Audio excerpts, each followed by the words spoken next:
First Sunil గారు on the stage please. ఆయన carriage తీసుకొని రాలేదు, బాక్స్ తీసుకొని రాలేదు కాబట్టి మనం చాలా సేఫ్ అనమాట మేము. Thank you so much Sunil గారు, మీరు ఎక్కడ ఉంటే అక్కడ నవ్వలు. థ్యాంక్ యూ అండి, థ్యాంక్ యూ సో మచ్. వచ్చిన అందరికీ నమస్కారం అండి. ఫస్ట్ నేను ఆదిక్ గారికి థ్యాంక్స్ చెప్పాలి. Adhik sir, thank you so much. ఆయనే నా ఫస్ట్ తమిళ ఫిల్మ్ నాకు ఛాన్స్ ఇచ్చింది మార్క్ యాంటనీలో. మీకు ఆ రోజు ఎక్స్పీరియన్స్ ఒకటి మీతో షేర్ చేసుకుంటానండి. నేను అడిగాను ఆయన్ని, సార్ ఈ క్యారెక్టర్ ఇది విలన్లా అనిపిస్తుంది, నెక్స్ట్ మళ్ళీ పాజిటివ్ అని తెలుస్తుంది, క్లైమాక్స్ దాకా తెలియదు అన్నారు. సార్ ఓకే సార్, నాకు తమిళ్ తెలియదు సార్, నాకు రాదు అంటే మళ్ళీ ఉన్న పేరు పోద్దేమోనండి చేస్తే, నాకు రాదు మీరు అంటే. సార్ నేను తమిళ్లో నేను రేడియో డ్రామా నేను ప్లాన్ చేయట్లేదు సార్ మీ తమిళ్ లాంగ్వేజ్ కోసం. నేను ఫిలిం అంటే విజువల్ మీడియా సార్, యంగ్ ఉండాలి, విలన్ ఉండాలి, ఓల్డ్ గెటప్ వేయాలి, అక్కడ పాజిటివ్ క్యారెక్టర్లా కనిపించాలి, కామెడీ కూడా చెయ్యాలి. సో మీరు సెంటర్ ఏజ్లో ఉన్నారు, అటు ఆ గెటప్ వేసినా ఫ్లాష్ బ్యాక్ సూట్ అవుతారు, ఇటు ఓల్డ్ వేసినా మిమ్మల్ని బిలీవ్ చేస్తున్నారు. సో అదొకటి రీజన్ అండి, మీ ఫేసు మీ టైమింగ్ మీరు కావాలి నాకు అన్నారు. అన్నప్పుడు నాకు ఆయన, నేను విజువల్ మీడియా అండ్ మూవీ అనేది, సో మీరు నాకు కావాలి, నేను లాంగ్వేజ్ ప్రాబ్లం లేదన్నారు. ఆయన ఏం చేస్తే నేను అది చేశానండి. 2 సినిమాలు కెనాన్ జిరాక్స్ అని మనం ఒరిజినల్ తీసుకెళ్ళి జిరాక్స్ తీస్తాం కదా, అలా ఒరిజినల్ ఆయనే నా అన్ని క్యారెక్టర్లకి. ఆయన టైమింగే, ఆయన యాక్టర్ కూడా మంచి యాక్టర్. ఆయన యాక్షన్ ఆయనే చెప్పేస్తారు, నాకు డైలాగ్ ప్రాంప్టింగ్ అవసరం అయితే ఆయనే చెప్పేస్తారు, కట్ ఆయనే చెప్పేస్తారు. ఆయన డైరెక్షన్లో ఎలా ఉంటుందంటేనండి, లైక్ ఒలింపిక్ గేమ్స్ అండి, సెకండ్ ఛాన్స్ ఉండదు. ఒకసారి పరిగెట్టామంటే లైన్ క్రాస్ అయ్యామంటే నెగ్గుతాం, లేదంటే ఓడిపోయినట్టు లెక్క, అంతే. మళ్ళీ చేస్తాను, మళ్ళీ అంత స్పీడ్ ఆయన ఏకంగా. జనరల్గా ఏం చేస్తారంటే ఎవరైనా, అప్పుడు ఆయన అన్నారు, ఏమండి ఇప్పుడు చార్లీ చాప్లిన్ మనకి ఇంటర్నేషనల్ స్టార్, ఆయన యూనివర్సల్ స్టార్ చార్లీ చాప్లిన్. ఆయన లాంగ్వేజ్ ఏది తెలియదు కదా, అందుకే యూనివర్సల్. అదే లాంగ్వేజ్ తెలిస్తే మేబీ హాలీవుడ్లోనే స్టార్ అవుతాడు ఆయన. So action speaks more than words అని ఆయన చెప్పి ఎంకరేజ్ చేశారు. ఆయన సెకండ్ దాంట్లో కూడా నాకు చాలా మంచిది ఇచ్చారు. ఇప్పుడు ఇందులో చాలా థ్యాంక్స్ భయ్య, thank you so much. And ఈ సినిమా ఆయన ఎలా ప్లాన్ చేశారంటే, మామూలుగా మనం ఓ సినిమా తీస్తాం, ఏదన్నా సినిమా, దానికి పార్ట్ 2 తీద్దాం, సినిమా హిట్ అయింది అని చెప్పి పార్ట్ 2 తీస్తాం, ఇది కూడా హిట్ అయింది, పార్ట్ 3 తీద్దాం అని తీస్తాం. ఈయన ఏం చేయాలంటే సూపర్ ప్లానింగ్, టోటల్గా అజిత్ గారి సినిమాలన్నిటికీ సీక్వెల్ ఇది అంటే ఒక 10 అనే వైబ్రేషన్ లాగా తీసుకొచ్చి, అందులో మళ్ళీ ఒక మంచి లైను, అంటే సన్ కోసం ఫాదర్ ఇది వదిలేయటం, వైలెన్స్ వదలడం అనే లైను అది పెట్టి, మిగతా అది ప్యాకింగ్ అంతా ఏంటంటే, నవ్వేడేస్లో ఇప్పుడు పబ్జీని ఫార్ట్నైట్ ఈ గేములు ఆడుతున్న పిల్లలు ఉన్నారు కదండి, వాళ్ళ గేములు స్పీడ్కి అలవాటు పడిపోయి, మనం 5 నిమిషాలు ఇలా కింద చూసి పైకి చూస్తే ఆడు ఎందుకు అంతసేపు చూస్తున్నాడో అనే సెన్స్లోకి వచ్చారు వాళ్ళు.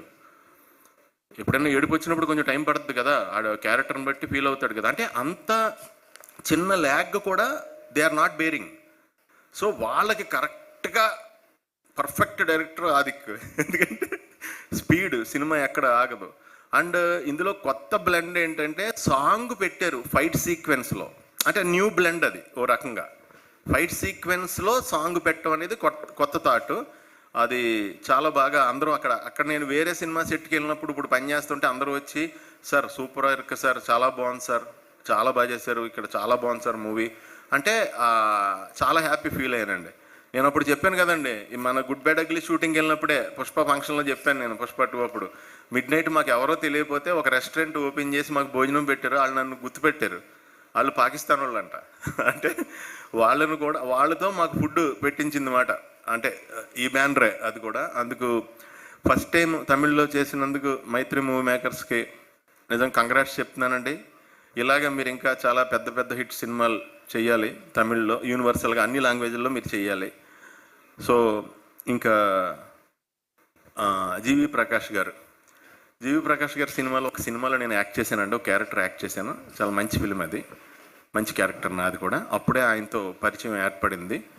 ఆయన క్లీన్ సోల్ అండి, ప్యూర్ హార్ట్, క్లీన్ సోల్, అందుకే ఆయన స్మైల్ కూడా ఎప్పుడు క్లీన్గా ఉంటుంది. ఆయన అంత పెద్ద పెద్ద సినిమాలు చేసినా ఏం చేసినా ఆయనతో వెళ్ళి నేను ఇంటరాక్ట్ అయినప్పుడు మాట్లాడినప్పుడు ఆయన చాలా సింపుల్గా రండి సార్ అని నాకు కోఆపరేట్ చేసే సీన్స్లో కూడా నా డైలాగ్స్ నాకు తమిళ్ అంత రాదు కదండి, నాకు సపోర్ట్ తీసుకుంటున్నప్పుడు ఎవరన్నా అడిగి మీనింగ్ అది ఇది అడుగుతున్నప్పుడు ఆయన కూడా చాలా బాగా నాకు అంటే ఎంకరేజ్ చేశారు నన్ను. Thank you brother, thank you so much, all the best. And నాకు అజిత్ గారు ట్రావెల్ ఈ సినిమాలోది చెప్పాలి మీకు, ఎందుకంటే నేను అంత సింపుల్సిటీ ఉన్న మనిషిని, కోర్ ఎనర్జీ అంటే లోపల మనకు ప్రాణం ఉంది కదండి, అది ఒప్పుకోదు, పట్టుదల అంటాం కదా దాన్ని, అది హయ్యెస్ట్ గ్రేడ్లో ఉన్న మనిషిని చూసినట్టు ఫీల్ అయ్యానండి అజిత్ గారిని చూడగానే.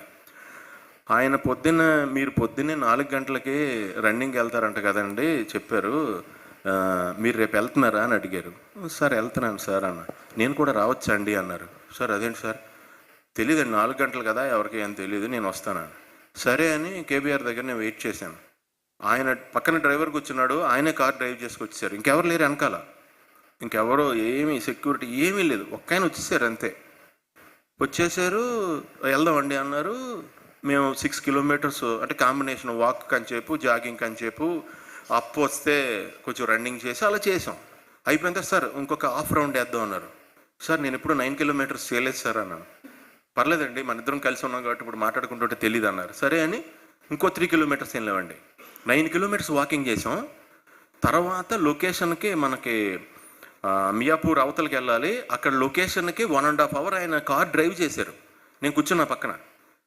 అక్కడికి డ్రైవ్ చేసి ట్రాఫిక్లో డ్రైవ్ చేసి అక్కడికి వెళ్ళి షూటింగ్కి వెళ్ళగానే ఆయనకి టోటల్గా మీరు సినిమాలో చూసిన ఇంటర్వెల్ ఫైట్ అప్పుడు వచ్చిన back roll shot, jump, leg skid shot, 27 members ఫైటర్స్ని గుర్తు పెట్టుకుని సింగిల్ షాట్ ఒకటి తీశారండి దానికి. అది కటింగ్లో మిక్స్ చేశారు కానీ ఆ సింగిల్ది ఒకటి తిరుగుతూ ఉంటుంది, ప్రత్యేకంగా దాన్ని తయారు చేయించారు పైన కెమెరాకి స్టాండ్.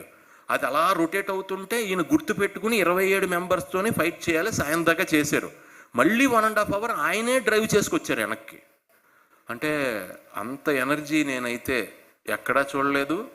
పైగా వితౌట్ ఆయనకి ఫెసిలిటీస్ ఏమన్నా ఉన్నా ఆయన అంటే దాన్ని సుఖపడాలి అలాంటి మనస్తత్వం ఆయన కాదు. మీకు డూపుని పెట్టకూడదు, ఆయన సినిమాల్లో డూపు పెట్టకూడదు, అజిత్ సార్ సినిమాల్లో ఆయనే చేస్తారంటారు. సో అలాంటి మనిషిని నేను ఆయన నుంచి చాలా నేర్చుకున్నానండి. ఆయన ఎప్పుడు భగవంతుడు ఆయన ఎప్పుడు చల్లగా చూడాలని మనస్ఫూర్తిగా కోరుకుంటున్నాను. అక్కడ ఇప్పుడు ఈ రోజుని అప్పట్లో గబ్బర్ సింగ్ సినిమా పవన్ కళ్యాణ్ గారి సినిమా కోసం ఎలా వెయిట్ చేసి ఫ్యాన్స్ అంతా చూసి సినిమా వచ్చాక సెలబ్రేట్ చేసుకుని ఎలా పూనకాల్లోకి వెళ్ళిపోయారో ఇక్కడ, అలాగే ఈరోజు తమిళనాడులో మలేషియాలో శ్రీలంకలో మొత్తం యూనివర్స్లో ఎవరైతే ఉన్నారో Ajith sir fans, Ajith sir cinema చూసిన వాళ్ళు అండ్ వేరే అదర్ హీరోస్ ఫ్యాన్స్ అందరూ కూడా అజిత్ సార్ని ఇలా చూడాలనుకునే వాళ్ళు వాళ్ళందరూ కూడా పండగ చేసుకుంటున్నారండి. సార్కి అంత పెద్ద హిట్ ఇచ్చినందుకు ఇంకోసారి ఆదిక్కి థ్యాంక్స్ చెప్తున్నాను. Thank you so much brother. అలాగే కార్తికేయ అండ్ మేడం, ఆవిడ ఈ సినిమాలో నాకు మా ఎవరికి చిన్న బిట్టు సాంగ్లో చేసామంటే పెద్ద డ్యాన్స్ ఇంపార్టెన్స్ ఉన్న ఆ టైప్ క్యారెక్టర్ కాదు. సో త్రూ అవుట్ ఉన్నాం. అలాగే నాకు లొకేషన్లో ప్రసన్న గారు కానీ కిన్స్లే గారు కానీ వాళ్ళందరూ నాకు చాలా బాగా, యోగి బాబు గారు కానీ ప్రభు గారు చాలా ఎంకరేజ్ చేశారు. అండ్ వాళ్ళందరికీ కూడా సభాముఖంగా థ్యాంక్స్ చెప్తున్నాను, అందరికీ కంగ్రాట్స్ చెప్తున్నాను. ఆల్ ది బెస్ట్ అండి. Wishing all success more than me. Thank you. Thank you. Sunil గారు 1 క్వశ్చన్, లైక్ థియేటర్లో మీరు ఏదైతే వింటేజ్ ఏకే బ్యాక్ అనగానే థియేటర్లో బ్లాస్ట్ అనమాట, మామూలుగా లేదు, ఫ్యాన్స్ పండగ చేసుకుంటున్నారు. ఏదో ఒక్కసారి మీరు ఆ రెస్పాన్స్ మీరు వింటున్నారు కదా, మామూలుగా లేదు. ప్రతి ఒక్కళ్ళు ఇప్పుడు రాగానే ఇక్కడ కూడా చాలా మంది మెన్షన్ చేశారు అనమాట, సునీల్ గారు అలా చెప్పగానే హై వచ్చింది మామూలుగా కాదు అని. సో మీ స్టైల్లో ఏమన్నా ఒకసారి వింటేజ్ ఏకే బ్యాక్ అని చెప్తే తెలుగు ఆడియన్స్ కోసం. ఓకే, నేను అందులో చెప్పానండి ఆ డైలాగ్ డబ్బింగ్లో, అదే స్మైల్, అదే style, our vintage hero is back అన్నాను. థ్యాంక్ యూ సో మచ్ అండి. థియేటర్లో బ్లాస్ట్ అనమాట ఈ డైలాగ్కి. అండ్ వన్స్ అగైన్ కృతజ్ఞతలు తెలియజేసుకుంటున్నాం సునీల్ గారికి. అండ్ నా ఈ చిత్రం గురించి ఇంత మాట్లాడుతున్నాం.